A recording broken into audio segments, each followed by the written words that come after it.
Hey, this is Russ. The last video I made was the 1 year knee anniversary for me.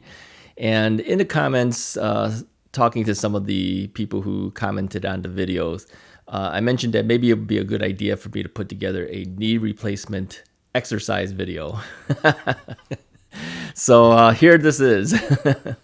So true to form, I make good on my promise of that, and I figured the best thing to do was to show you some various exercises. Now, I do need to say that I am not a physical therapist. I am not a doctor. I'm just a patient with knee issues. Okay, so these are some of the exercises that was told that I should consider doing. Now, I will tell you up front that I didn't do them as much as I probably should have. I think if I worked a little bit harder, maybe my knee would be a little bit better. And I do feel bad that I didn't do this earlier on. It's been 1 year now, so obviously I can do these exercises a lot easier now than I could have done from the start. But better late than never, because I do know there's a number of you guys that have just joined me and you're still going through your knee replacements. So maybe this video will still help you. Although kind of late for me. Well, it's not really late. You still need to keep doing these things. And I do some of these things on my own. So anyways, let me show you real quickly some of the things that you can do. All right. Now, the very first thing I want to show you is this. This is the CPM unit. Now, the CPM stands for continuous passive motion. It's a device that helps bend your knee. Now, I had one of these things right from the onset. I had it for 3 months. So right as I got home from the hospital, which was actually a day after my knee replacement, I spent the night there and then I came back. I got the CPM unit, and not every physical therapist likes this thing because you're really not exercising it yourself. You're letting the machine do it for you. So it bends your knee back and forth. But I do feel it was helpful for when I wasn't really doing real exercises. Okay, it kind of keeps your knee moving. So I put it in there for that. Now, what you really should do is this thing. This is called heel slides. Now, there's a couple different ways to do heel slides. This one here, I'm sitting on a high chair and just sliding back and forth. And I'm on a wooden floor, so it's easy for me to move this back and forth with just socks. But many people do this on their bed. Sometimes they do it on the rug, which is kind of hard. If you have a knee replacement, getting on and off the floor is kind of tough. I'm going to show you that in a second here. But you could do it on, a wooden floor. It makes it easier if you have socks on. Now, you could also do this, like I said, on the bed or on the floor. I don't know if anyone could really do it on the floor initially, but if you put a plastic bag underneath your foot, it makes the sliding easier. And I'm going kind of fast here because, again, I've been through this now for 1 year, so it's a lot easier for me. Here I am on the floor. Most people will do this on the bed. They'll kind of prop themselves up a little bit and then slide. And again, using a plastic bag underneath your foot makes it a lot easier to do. But the same basic concept. You just want to move this back and forth. And you may not be going as quick as this, but, for the sake of the video, I'm moving a little bit quicker here. But eventually, you will start getting better and better at this. Now, admittedly, I'm not the best at this still. I'm still kind of stiff sometimes, so it still makes it kind of tough for me even after a year. But this is a lot more than I was able to do when I started out, okay? So this is the typical heel slide. Now, another thing is just leg lifts. Again, I'm on a tall chair, and just lifting your leg up and down.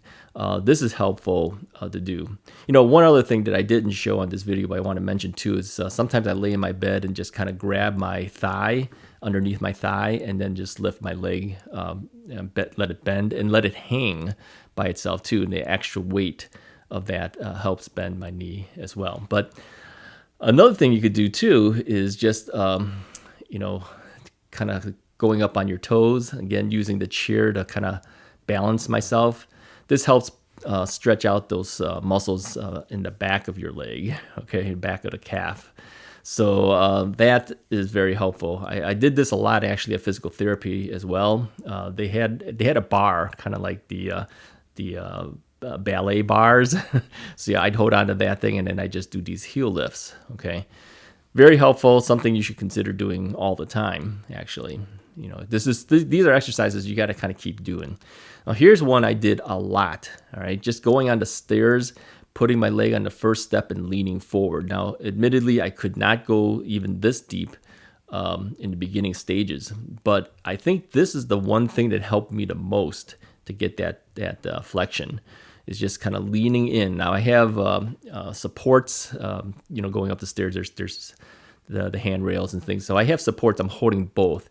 And as you get better, you can move on to the second step and go deep in. So this is harder, and I would not recommend doing this from the onset. But as you get better at it, going to the second step, it's something that you can do. So I would say this was probably the most helpful thing for me of all the exercises. And everyone here has steps, unless you're just living on the first floor and you don't have any steps, but you have something you can lift your leg onto. But the steps really helped me quite a bit.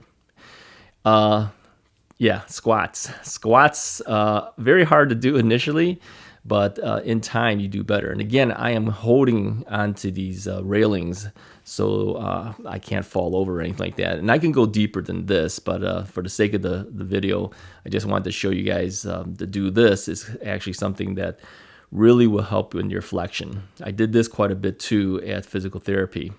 So at home and physical therapy. Now, if you're lucky enough to get a recumbent bike, you want to do this, all right? Now, I could not do this at all for at least, I would say, 6 to 7 months. I could not get a full rotation. I'd have to hike up my butt a little bit just to be able to try to get that final rotation. But now, as you can see, I'm actually doing pretty easy on the recumbent bike. And the chair is variable. You can move it up and back. I have it all the way back. I do have kind of longer legs, and so I have it all the way back to as far as it can go. But yeah, I can do this pretty easy now, but it was tough. Now this is a device that's similar to the New Step. This is not a New Step product, but I did this at my first physical therapy place. But also I joined a gym and they had one of these things as well. So again, you can work out your upper body and your legs. But again, for me, the most important thing was for my knee. If you're so lucky to be able to get something like a Jazz unit, Joint Active Systems, which I'm still using today because they gave me back the unit, you can work on your flexion and your extension this way too. But I do know that not everybody has one, but I did want to mention that that is something that you can do. Okay? All right, so that is just a quick idea of some of the exercises that you can do.